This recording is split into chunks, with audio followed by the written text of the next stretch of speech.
अभी हमारे साथ भाजपा के राष्ट्रीय प्रवक्ता गुरु प्रकाश पासवान जी मौजूद हैं। सर, जीतन राम मांझी जी की मुलाकात जो है मुकेश सहनी जी से हुई है और जीतन राम मांझी जी ने अभी एनडीए के भीतर रहते ही बगावत की थी। उन्होंने मोदी जी की तस्वीर पर सवाल खड़े किए थे। किस रूप में देखते हैं इन तमाम चीज़ों को? देखिए, मुझे लगता है कि उनकी व्यक्तिगत राय ऐसी हो सकती है, लेकिन जहाँ तक हम लोगों का सवाल है, अभी हम लोगों की प्राथमिकता है कि बिहार में और पूरे देश में जो कोरोना की महामारी फैली है और अभी जो साइक्लोन से भी प्रभावित कुछ क्षेत्र हैं, तो हम लोग साथ में समन्वय के साथ काम कैसे करें और बिहार की जनता को इस मुश्किल समय में हम लोगों ने इससे कैसे उबारे, हमारे लिए ये चिंता का विषय है। ये पॉलिटिकल बातचीत और पॉलिटिकल चर्चा का समय उचित है नहीं। अगर जीतन राम मांझी जी ने कुछ कहा है तो मुझे लगता है उनकी व्यक्तिगत राय होगी, लेकिन इससे गठबंधन की सेहत पर कोई प्रभाव नहीं पड़ने वाला है। जीतन राम मांझी जी ने तो सीधे तौर पे कहा था कि उनकी यानी कि प्रधानमंत्री नरेंद्र मोदी जी की तस्वीर जो है डेथ सर्टिफिकेट पे भी रखनी चाहिए, जब उनको इतना जो है शौक चढ़ा हुआ है अपनी तस्वीर लगवाने का। आप उनकी बात से कितना इत्तेफाक रखते हैं? देखिए, ऐसा है कि हम लोगों को किसी से प्रमाण पत्र लेने की आवश्यकता है नहीं।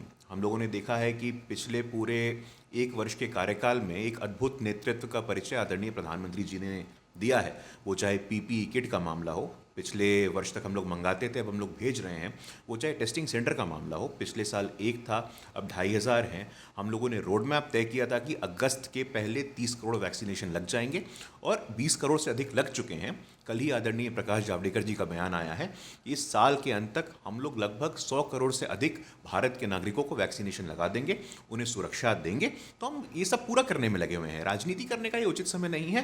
पूरे 1.5 वर्षों में हमने देखा है कि कोरोना और भारतवासियों के बीच एक मजबूत दीवार की तरह आदरणीय प्रधानमंत्री जी खड़े रहे हैं और बच्चों की तरह हम लोगों की सुरक्षा की है उन्होंने।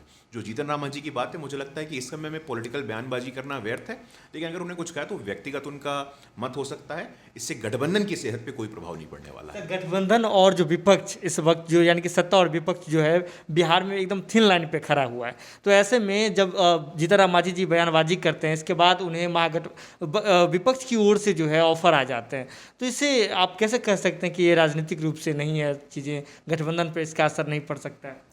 देखिए, हम लोग कंफर्टेबल मेजॉरिटी में हैं और नंबर्स क्या हैं ये पब्लिक डोमेन में हैं ही।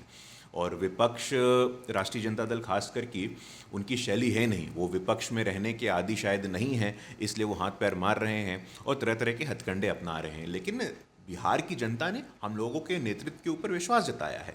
पिछले 15 वर्षों का हमारा जो ट्रैक रिकॉर्ड है, क्लीन गवर्नेंस का, इंफ्रास्ट्रक्चर का, रोड्स का, कनेक्टिविटी का, बिजली का, जॉब क्रिएशन का, जीविका बहनों का, बिहार की जनता ने देखा है। और मुझे लगता नहीं कि अभी इन सब हलचल से कुछ लॉन्ग टर्म होने वाला है। लेकिन अभी प्रायोरिटी क्या है, प्राथमिकता क्या है कि इस महामारी से, इस अप्रत्याशित संकट से प्रदेश को निकालना है, देश को निकालना और नागरिकों को सुरक्षित करना है। अगर ये वीडियो पसंद आई और वह बिहार के राजनीति और बिहारियत से सरोकार रखेनी तो सब्सक्राइब बटन दबा के चैनल के सब्सक्राइब कर ली।